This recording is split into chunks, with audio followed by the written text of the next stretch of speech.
Gabriel Bem Noel of Anwar Party List, Kong Leo de Audit Tariela of Occidental Mindoro, Congressman Reynard Arrogancia of Quezon Province, Kong Marvin Rillo of Quezon City, Kong Teodoro Haresco of Aklan, Kong Antonieta Yudela of Zamboanga Sibugay, Kong Dean Asisio of Caloocan, Kong Marivic Pilar of Quezon City.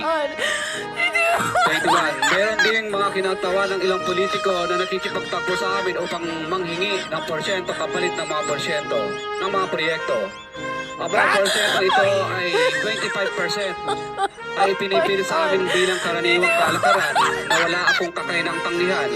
Ilan sa kanila ay sina Regional Director Eduardo Virgilio of DPW's Region 5, Director Ramon Ariola III of Unified Management Ugno,